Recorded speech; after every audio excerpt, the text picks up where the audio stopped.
Hey guys, welcome back to my channel. It has been about 3 years since I posted anything, but I have a whole line of videos lined up and I'm going to start posting again. I'm mainly going to be cyber focused about different stuff that you can do on a Kali Linux VM, as well as some hardware videos like Raspberry Pis, and like maybe a Flipper Zero video, and then a few Hack 5 hardware videos. I have those all lined up and they're probably going to be releasing over the next few months. So what I wanted to cover today was a few things about how to keep yourself secretive and anonymous when working with the software and working with these tools. So it all starts back with the Kali Linux VM again. And because it's been so long since my last video, they have actually changed the location on how you get this product. So the first thing I'm going to do in this video is walk you through where the new location is. So on this page, it's now the broadcom.com page. You are going to click on products and then click on VMware products. After that, it'll take you to this site. And then you're going to want to look for Fusion and Workstation and then press download now. And it'll take you to my downloads. You're going to want to click here for free software downloads available. And then scroll down to the bottom of this page and it'll be VMware Workstation Pro. Select the version that you want. I recommend the newest version for Windows or Linux, depending on your release. And then click on the blue, the highlighted hyperlink there. And then on this page, it'll look a little different for you, but you're basically going to want to check a box and then fill out the terms and conditions. And then this page will open up for you. And then you can just press right here and download the file. After your VM workstation is downloaded, you now need a Kali ISO. And I covered this in my first video, but basically I like to use the Z-Security ones. And basically what you want to do is I'll leave a link in the description. You're going to go over to there and then click on their Kali 2026 for 64-bit link. It'll be link 1 or 2, whichever one works. And then if it comes as a zip file, you're going to want to unzip it. And then once you have the actual ISO, you're going to want to open VMware Workstation Pro, File, and then Open. And then point it to the unzipped file that you just created, and it should work from there with all the permissions and everything set up. And now we can get into what we're supposed to do in the Kali Linux VM to stay anonymous. One thing that I forgot to mention was that if you have problems installing VMware or running the actual VM once it's installed, you might have to go into your BIOS and change a few settings. Mine personally was in the Advanced tab, or you can kind of search for it, but sometimes you have to enable the Intel, VMware, or any type of services that are related to virtual machines, or you might have to install a hypervisor, but normally you should be able to avoid this. If you have any issues, you can comment them down below and I'll give you tips on how to fix them, but you should just be good running it out of the box as long as you have it enabled in BIOS. Once you're actually in the machine, it should look something like this. The first thing you can do is open Terminator, which is this red icon. And one of the things that I like to do when I first get a new machine up and running is sudo apt update and sudo apt upgrade. Essentially what this will do is upgrade any of your newest stuff to any of the newest dependencies that are available. So as you can see, it's checking to see if there's any new dependencies or anything that needs to be upgraded. One package can be upgraded.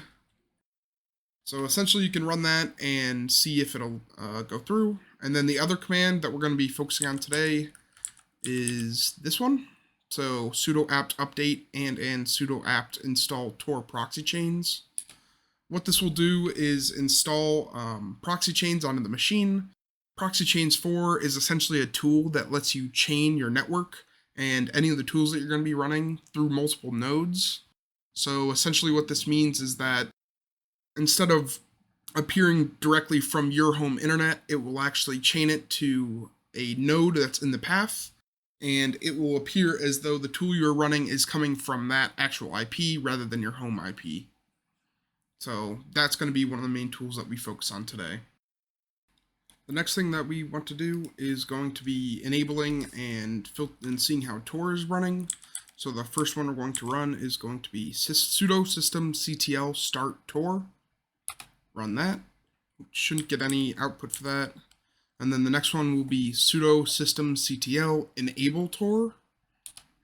And then that should like status or Tor service. And then lastly, you're going to want to sudo systemctl status Tor, which should come up with a screen like this. And it should say something similar to these numbers. And if it's active, here we can see it's active. So that is good. That's what we're looking for. Next, we're going to want to go into edit a config. So Control C out of there. And then this one will be sudo nano etc proxychains 4.conf. Sudo nano /etc proxychains4.conf. After you input that line and press enter, it'll open up a text document. And essentially what you want to do is scroll to the bottom of that text document, and there should be a proxy chain section. What you're going to want to do there is comment out any lines before it. So in my example, I had a socks 4 line.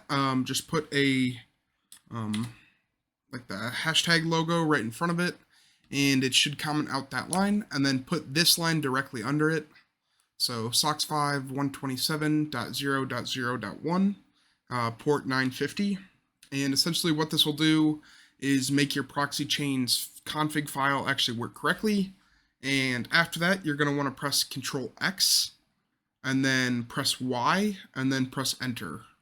So that will bring you back to this screen where you can have your back to your terminal, and you'll see the result of the systemctl status Tor, and it should be working correctly.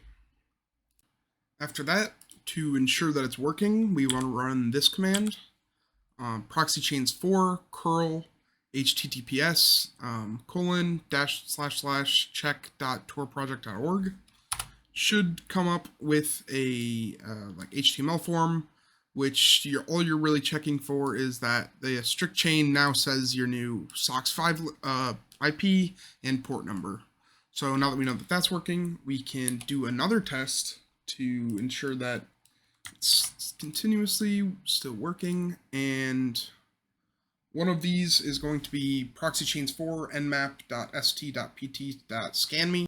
So essentially nmap, if you're not sure, is like a network analysis tool where you can see different IPs and port numbers of different IPs and see the ports that are open and a bunch of different information about the port that you're scanning. So nmap has their own port that you can use to test, and so that's what we're going to be running now. As you can see, the proxychains4 is in front of it. So essentially what this is going to do is run nmap through proxychains. So we can test,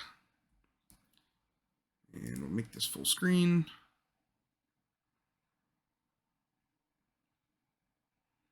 Essentially all this is doing is running through a bunch of different port numbers on the scanme nmap site.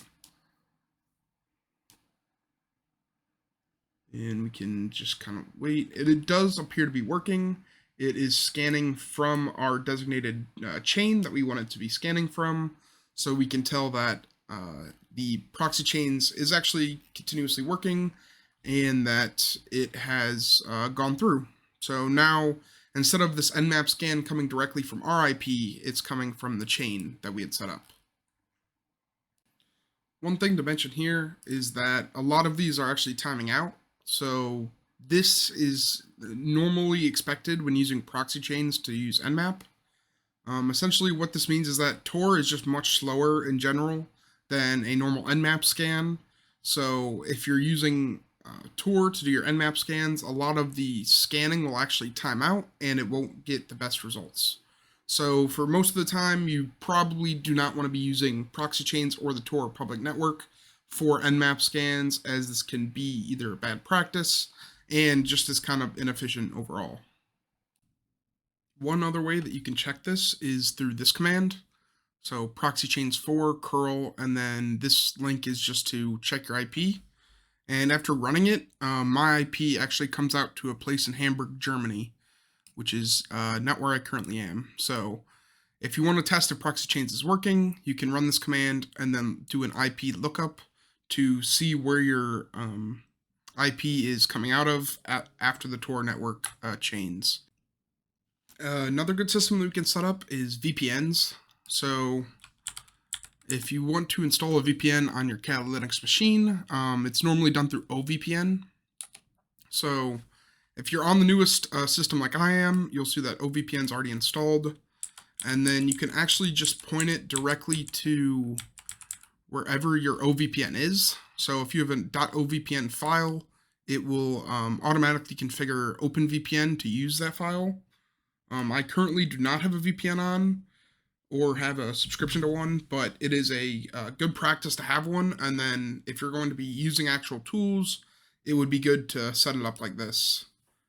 And then if it's in a specific file, you could always just point it to there. So like Kali files, and then like do this and point it to your actual OVPN file. After you do this step, and you have the full VPN configured and everything, you can check it in a second terminal. So after you run that command with the OVPN file location, it will just kind of be a hanging terminal, which means it will not close out and it'll just constantly appear to be running something. So then you could run a new window, and to test that your VPN is actually working after you have one up and running, you can run this command, IPA show ton 0. So essentially this will show the tunnels that you have running. A VPN works through tunnels of encrypted traffic, and so this will pop up with the information about the VPN that you're running. And then if you want to test it even more, you can also run this command, curl https ://ifconfig.me. This will basically just show your current IP. So if you're running through a VPN, the IP will appear to be a VPN from a different location than you are. Another method you could use to control your traffic is through a Jumpbox. So a Jumpbox is essentially a server that you control and can basically do the same thing as the Tor chaining. So you would run something like this. This would be, you would change this information to your actual Jumpbox IP. So if you have like an old PC or a server, something that you can set up that can host a forwarded port, you can actually connect to it via SSH and then use that as your personal Jumpbox. So this SSH command you'll SSH into that machine, and then you can run commands from that machine from your actual host machine. So if you don't want to use the Tor Proxychains, this is another method that you could go through. Or if you just have some old hardware that you want to get some usage out of. And I believe this can be done multiple times. You could SSH into one Jumpbox and then SSH into another Jumpbox. If kind of get your own chain going.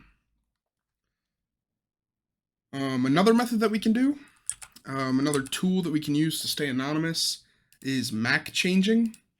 So Macchanging, essentially, your Mac is a static identifier for your actual machine. This might already have it installed. Yep, the newest version does.